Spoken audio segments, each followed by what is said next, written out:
So 10 years ago, if somebody had ever told me I was going to be so passionate about what I do, I enjoy every day and I feel like I'm making a difference. And cannabis is a very important medicine that we need to talk about. And also to know that we have safe access to it. Because it is a medicine and it's different for everybody. It's not for everybody, but I truly believe it should be a first line option and not a last line option. For those of you that don't know, right now cannabis is in Schedule 1. Does everybody here know what Schedule 1 means? No. Right, so just to reframe, that means that there's no medical use, that there's no medical research in the United States, and the potential for abuse. And it is in Schedule 1, along with heroin, LSD, ecstasy. And it's been there since 1970, when they created the Controlled Substance Act. So today, as a physician, what I do is I do not write a prescription for cannabis, because it is in Schedule 1. I have a DEA license, which means we can only write a recommendation. So there is a process. And there are 23 states, and Massachusetts is one of them, where we have medical marijuana as an option. So my patients, what they do is they come in, and an appointment is made, and we have them go through an intake form that's pretty lengthy, but it's all green. So in the sense that it's done on an iPad, so there's no paper, and everything, we're creating a database. So I have 3 sets of patients that walk through my door. Patients that have never used cannabis.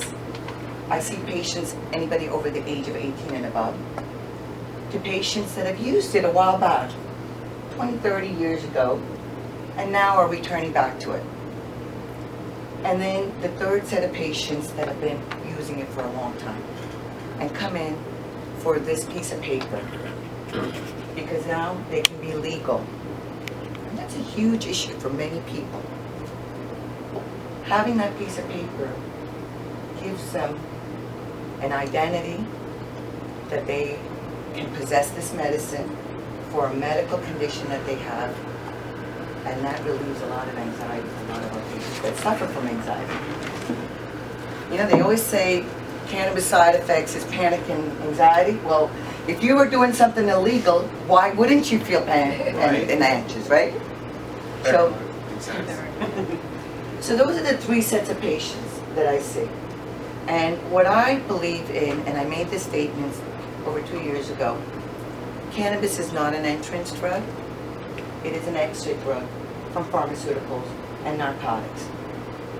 So the patients that come to see me are coming there with a purpose to hopefully get off of some of their medications, to improve their quality of life, and to find out about this medicine.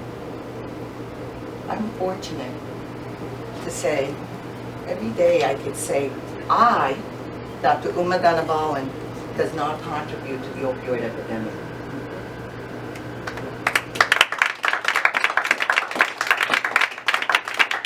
We have a problem right now. It's very sick, and at the end of the day, the only people that are suffering are the patients. When you have an 80-year-old that has to go admitted for a detox program, she is not the person on the street trying to peddle drugs or is trying to get high. She got addicted to it. She had to go through a detox program to get off of these meds because she was told by a doctor that she needed it initially. And then somebody proceeded to fill this prescription for time to go. So with the opioid epidemic, we have an option for patients now to use cannabis. We have patients that have been using this that to try different options and not just smoke it, but vaporize it, to eat it, to put it on their skin, to stick it up their butt. As much as we say, it is a delivery system, and I like it because it's very easily titratable for patients, very small dosing, and depending on how far they have to go, different effects that they can have. We see patients with topicals, and we say, you don't have any of the psychoactive effects at all, but they're healing. The most common statement I hear is, I don't want to be high. I tell people, so you don't want to get healed? It's about healing. It's not about being high. And this is a healing medicine. And so the procedure that we ask for is anybody that comes into our clinic has a Mass ID or a Massachusetts driver's license, and that they bring in medical records if they can. Some patients are afraid to bring in medical records. They're afraid to tell their doctor.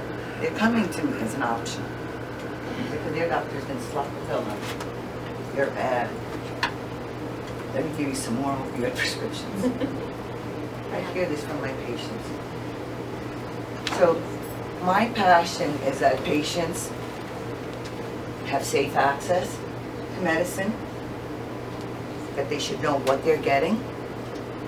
I like to see labels, very simple labels, and people being aware of people that are colorblind or can't read. It should be simple enough, like a pyramid. A wheel is what I like to see. It says the degree of maybe sunshine or sleepiness. Maybe that's where we start, dark and light, something simple. But colors, a wheel that patients can see so that they can know what to look for, that they can see levels of what they're getting. I want to see medicine that's been tested, that has a seal of approval. We get medicine for our dogs that have a seal. We look for seals for what we put in our homes. Does this have a good house seal of approval? Is this energy efficient? So I want to see those seals for the medicine that I want people to take. And I want to see that laboratories, if I say 50 milligrams per deciliter, it better be 50 milligrams or 49 nearby. So standardization. I want to see standardization of labs. I want to see certification of labs so that we're speaking the same language everywhere in the world, not just in one part of the world. I know the concern that we have with our patients is the names, Baba Kush or whatever the name is for the week. I want to see levels because we know if one person has one seed, it's the same seed grown by 6 people, it is not the same concentrations we get. So we want to see that patients know what they're getting. So that when I give a plan for a patient, I tell them, journal. I can't stress upon them. This is not like I could say, go look for 81 milligrams of aspirin in the store, and I know it's 81 milligrams. Once they get that piece of paper, we're sent out there. Now we have at least 6 dispensaries and several caregivers out there. Thank God. So what I want you to understand is that we have a laboratory here, and I have the fortune of also having Scott Churchill, who's been a colleague, and we're able to see that patients are able to go somewhere, get their medicines tested, be able to journal it, and then look for that same type of profile when they use it for their symptoms.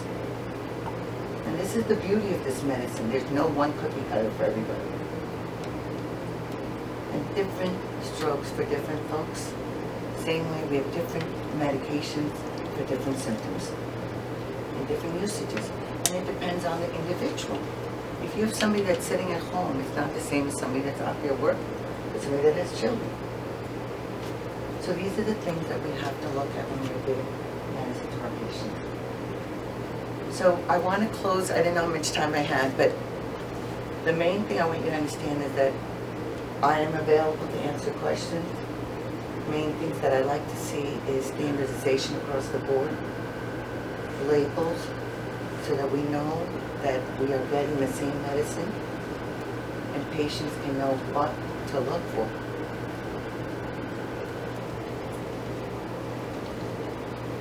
It's very sad that a medicine that has killed nobody has ever died from this medicine.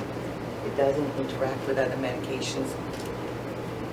And yet, here we are in Massachusetts, the mecca of science. And most of my colleagues know nothing about this medicine.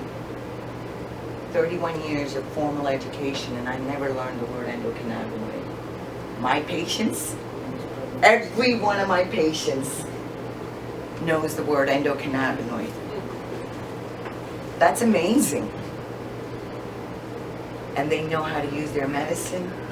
They're passionate. And every time I see a patient come back, one of my colleagues is here, Bev is here, who can tell you, every day our patients that come in, what a change we see and a transformation. And you know, they say when one ill person, there's 4 other people they impact.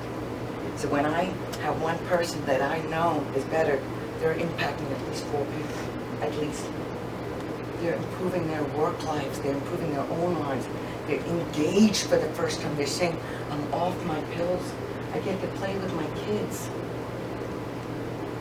I get to enjoy my wife. One of my patients is Bob Lavelle. Just came back and I'm proud to say he is completely off all his opioids, which is huge. He's lost weight. We're impacting people's lives, getting them back to work. And he said, we'd like you to come in and talk about couples therapy. I said, oh, what do I know about couples therapy? He goes, well, you know, when you get one person working, it makes the relationship better. It's not just about sex, it's about relationships. And that's what's also happening with this medicine. We're improving people's relationships. So my 3 words I want to leave you with is educate, embrace, and empower. And always know cannabis has killed nobody.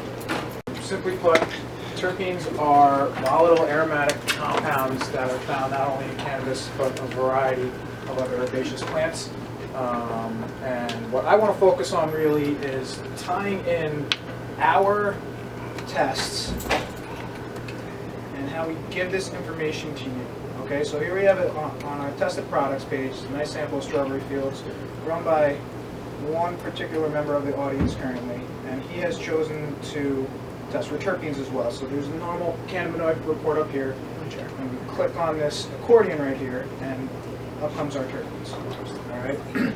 So the most prominent terp in this whole matrix is terpenoline. Judging by the fact that it's strawberry fields by Crockett Family Farms, that's not surprising. Terpenoline is citrusy, woody, balmy, sweet. Okay, so as opposed to every time we smell something that we think is a citrus, we try to tie it to limonene. That is not true.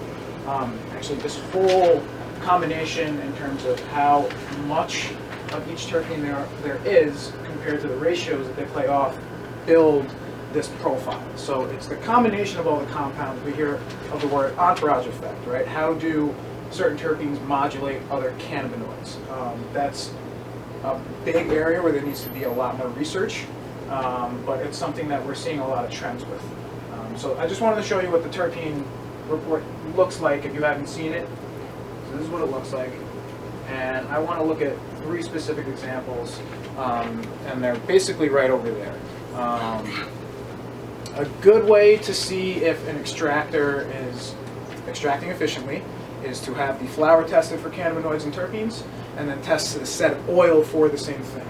All right, so we can see where they are coming out in terms of efficiency of extracting cannabinoids and terpenes of one another.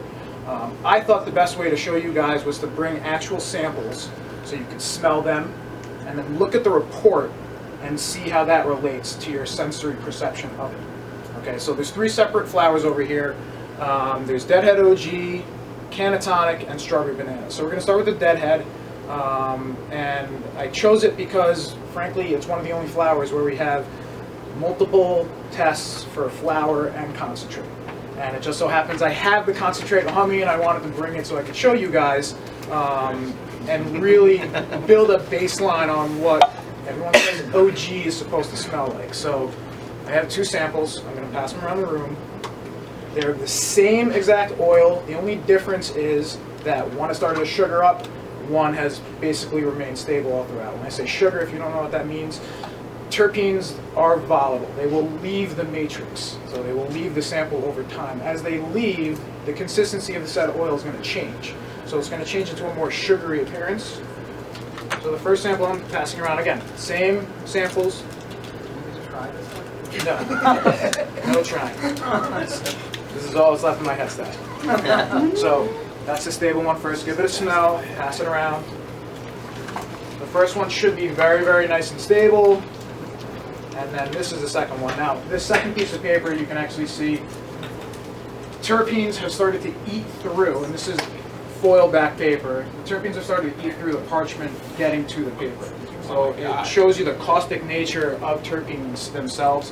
We know that limonene in high concentrations is used as an industrial cleaner.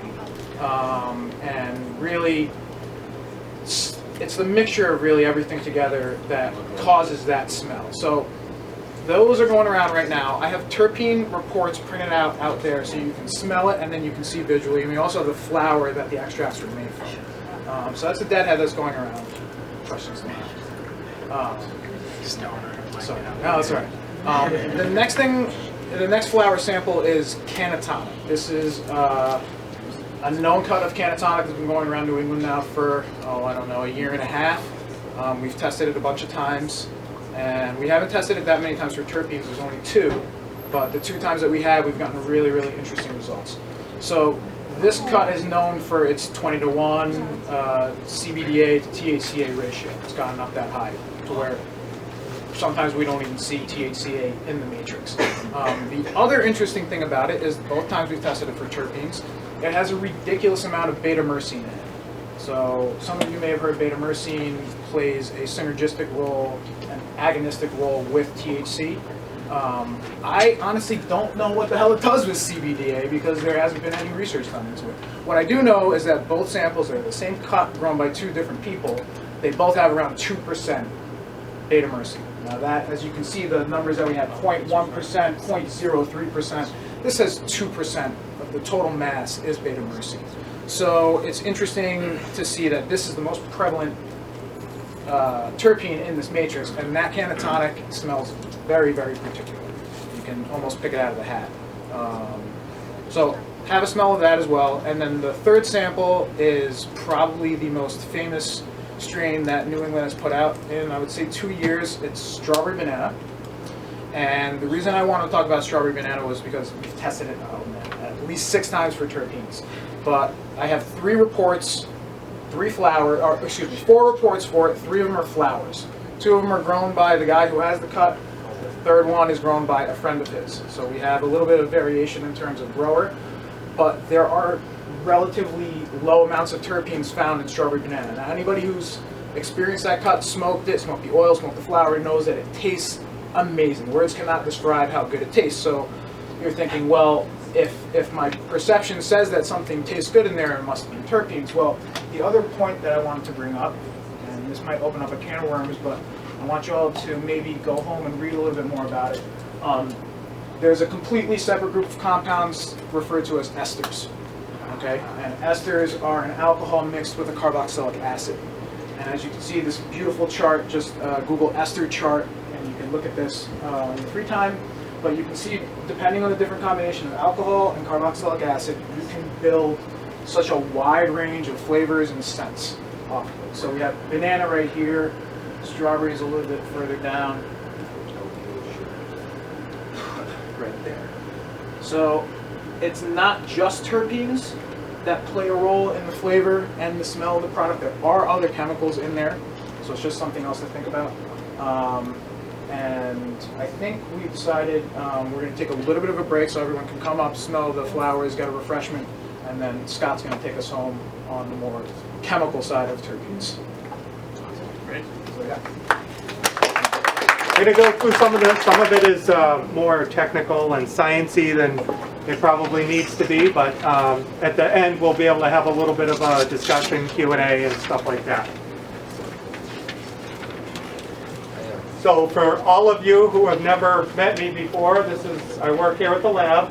I teach at a school, and we're having this presentation because of the growing interest in terpenes and how they interact with the cannabinoids. We're going to talk about what they are, the relationship between terpenes and cannabis, and what that holds for the future. So what are they? They're the largest, most diverse class of compounds found throughout nature. Basic building blocks of terpenes is this isoprene unit. 2 of these isoprene units give you a monoterpene, and then the classification goes from there. They go in blocks. And how they're arranged and how many of them basically tells you which ones you have. They're produced in plants. They're associated with protection and reproduction. So reproduction is if the terpene attracts pollinators, then it helps the plant reproduce. The other thing that it can do is it can attract things that eat things that the plant doesn't want on it.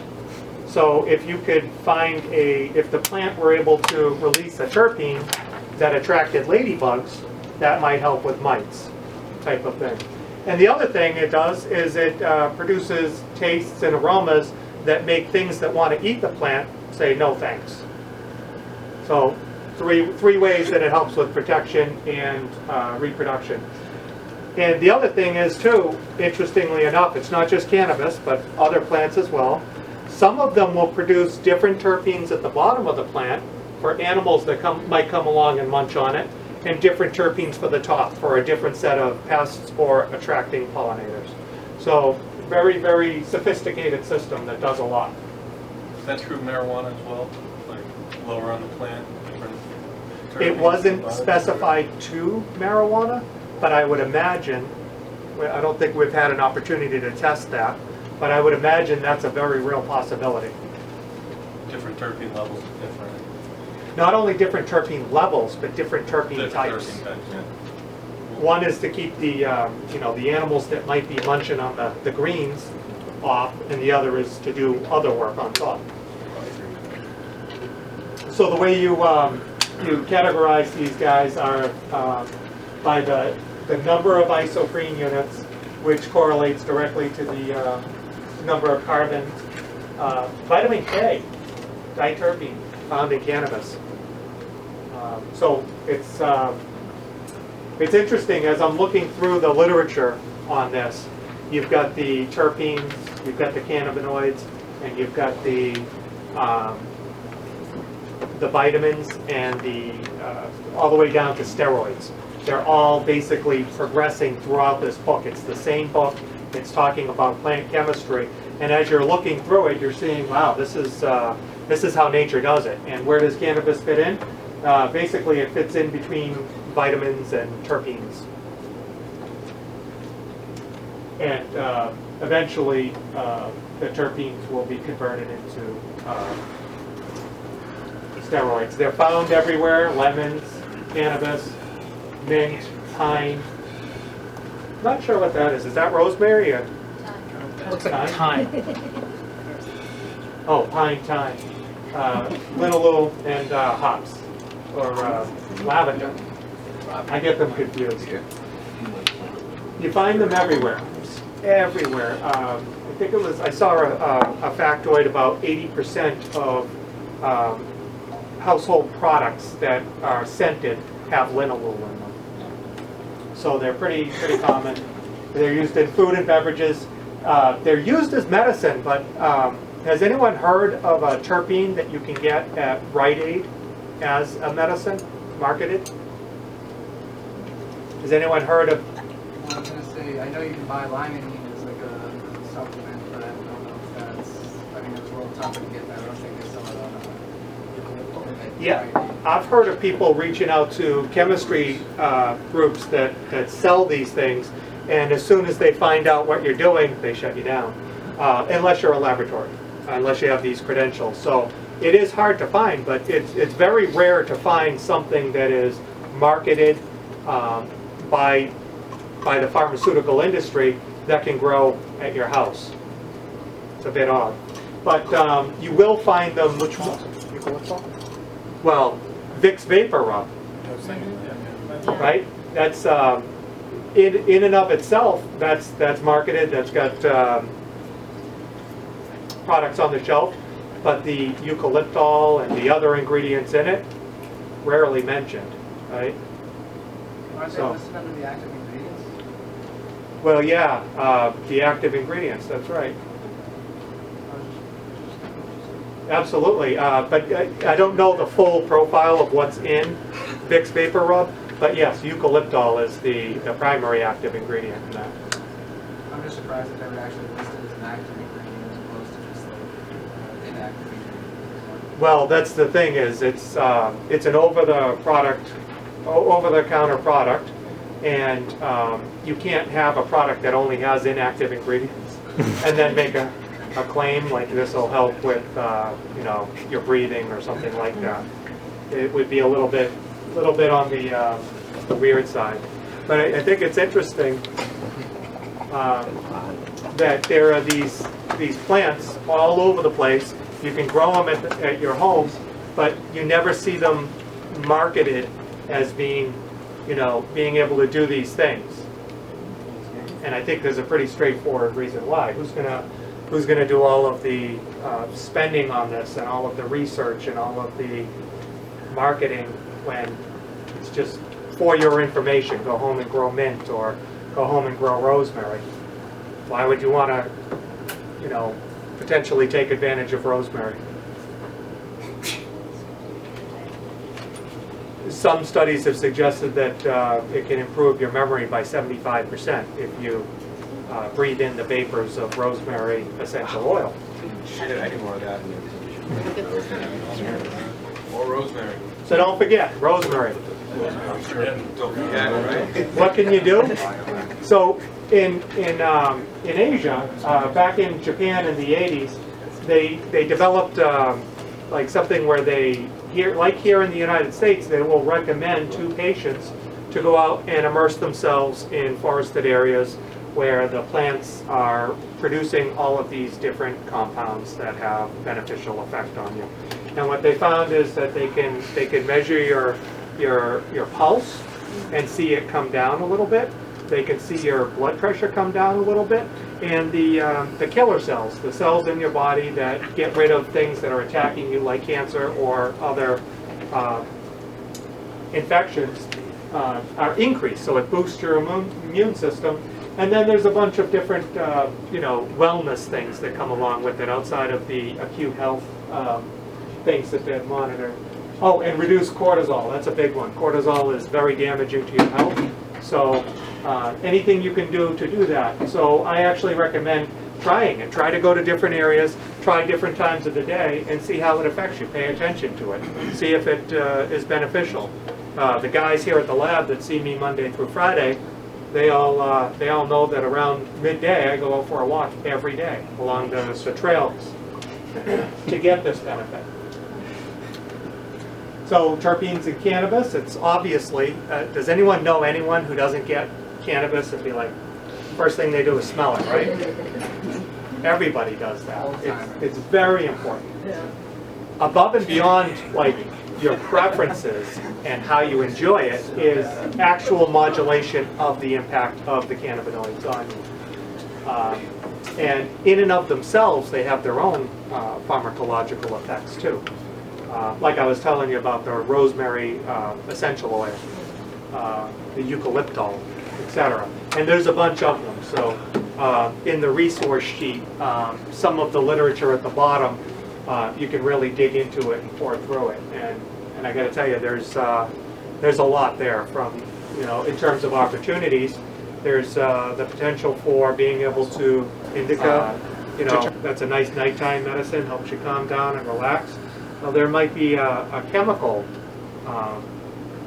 relationship that you can look at and understand and guide your selection. If you see a menu of, or a panel as they call it, of components, you might be able to target that based not on the name of it, not on the sativa versus indica, but on the actual chemical composition. So this is going to be the future in all likelihood. Just some random facts about terpenes is that they're also released at different times, different amounts at different times of the day.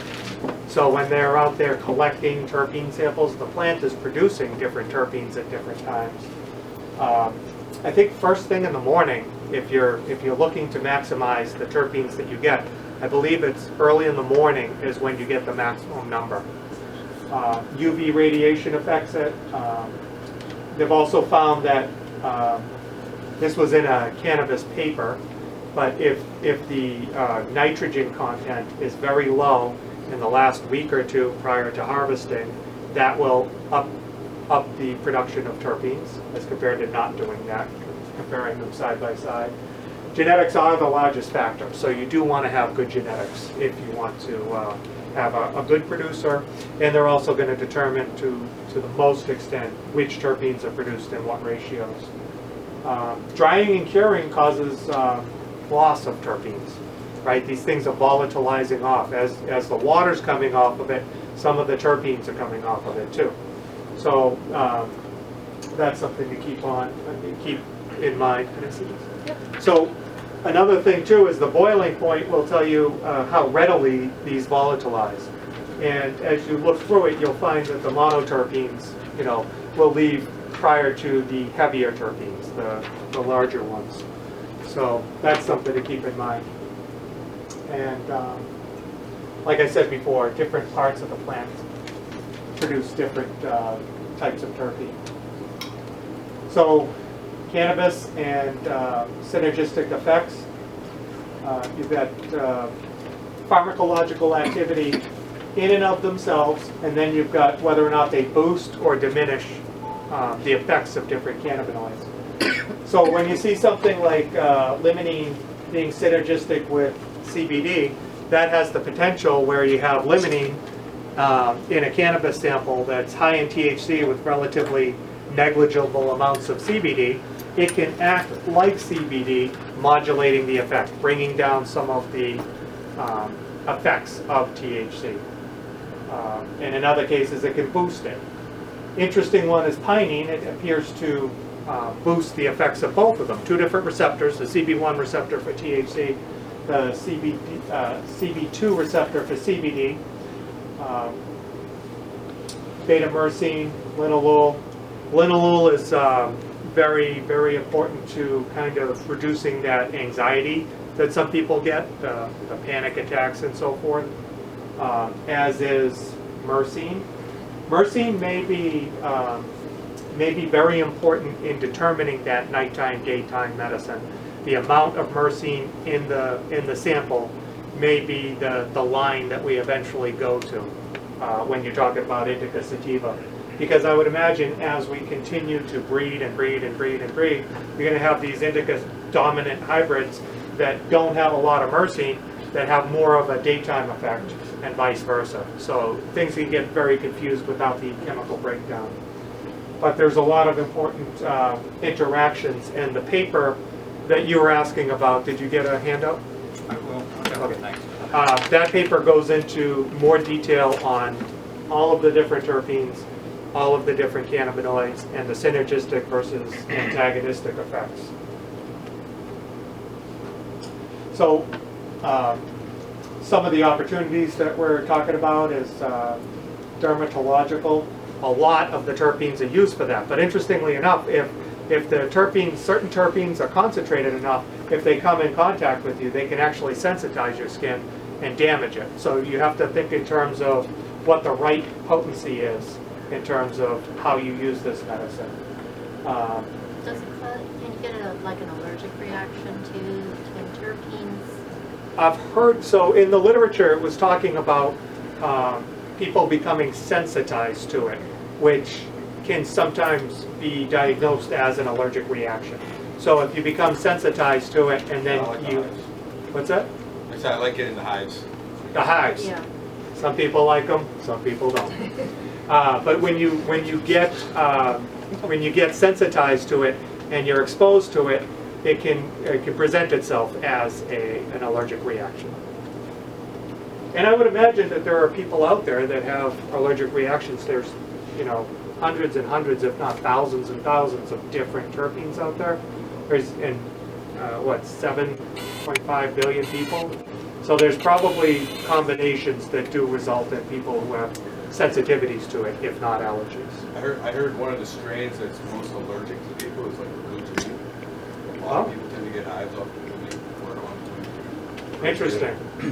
Something I've heard. Well, a lot of people over time working in the cannabis industry for multiple generations, after a while you get sort of allergic to it because it's your body like being around it so much and like working with it, that a lot of people that I know after working years in the fields or as trimmers, eventually they have to wear a mask and dust masks because the body starts to reject it all the time and it becomes cause an allergic reaction. Well, I think that is what I'm talking about with the potency of it. So us, you know, we as medical patients, will use it a couple times a day, usually in a bowl or a vaporizer or an edible, very small amounts. But people who are surrounded by it and covered by it all the time are basically going over the threshold at which it's beneficial to the body and it actually becomes harmful to the body. So you've got the micro doses over here that are very beneficial in some cases, and then you've got this gray